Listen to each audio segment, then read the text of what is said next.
Good afternoon sa mga katupak natin dyan. Ayan, makikita nyo naman, no? Medyo mainit na dito sa Manukan. So, nagchichill-chill lang tayo.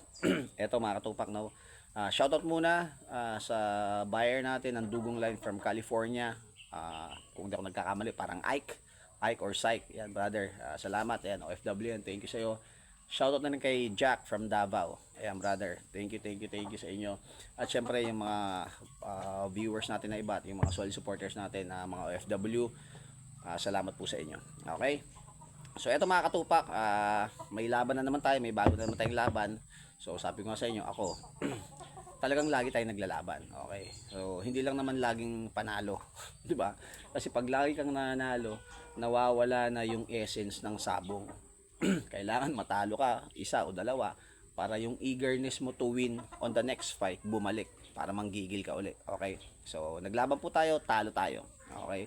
Ang ganda ng performance ng manok. Pag sinend ko sa inyo yung video, baka sabihin nyo, King Pak, baka mahina mananari mo.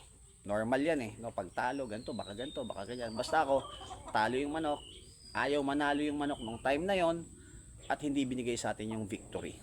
Okay, kasi yung palo ng manok, 4 na palo ng manok, no, talagang malakas. Maririnig mo sa video na talagang yung performance ng manok ay maganda. Tapos syempre ang kalaban dito mo pwedeng hindi gagantihan, no. Pumitik ng isa. Ganon yung ano natin. Parang tingin ko dito sa bandang kilikili na may pakpak dito, no, tumago siguro dito. Yun, parang tirik yung manok natin. So ganoon naman talaga. Hindi pwedeng lagi kang panalo. Ang pangit ng vlog na gano'n na putang ina nga. Oh.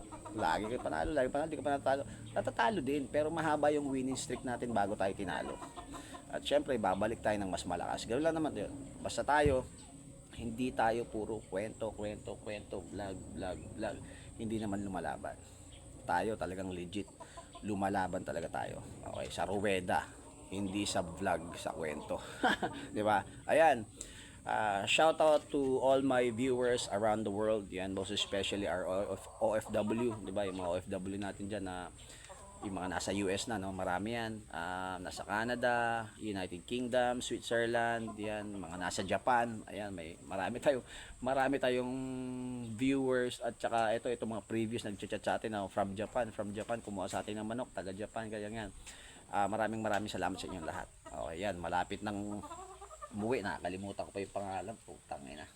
Pauwi na ng katapusan. Ito ngayong katapusan, no, yung binayaran sa atin na triple action hat na ilalaban natin by September 8. Yung pala, may laban pala kami September 8, Sunday yan. So dito lang sa Baras, OFW taga Japan. Pinahanda sa atin yung manok. So malapit na, no. Yan, brother, nakalimutan ko pa yung pangalan. Shit, ang dami kasing nagchat sa akin, ano. So yung mga iba talagang hindi ko na maalala, pero yan, brother. Shoutout sa iyo dyan at mag-ingat ka pag uwi mo at magkita lang tayo. And yun, ganun lang. Kasi ako pag nagba-vlog ako mga katupak, freestyle, no. Wala kang makikita sa video ko na yung puputulin, tatanggalin to kasi i-edit, wala. 'Di ba? Yun lang, tatapat lang ako sa camera, sasabihin ko yung gusto ko, pag natapos na, cut, end of the story. Wala nang mga cheche boreche. Freestyle. Ganun lang, mapapansin niyo sa lahat ng vlog ko 'yan. Walang mga edit, tanggalin mo to, hindi maganda yung style niya, hindi, tanggalin ko to. Oy, may nakakalimutan ako, ganun. Walang ganun. Bakit? King Pak yan eh. Thank you sa inyo. One love.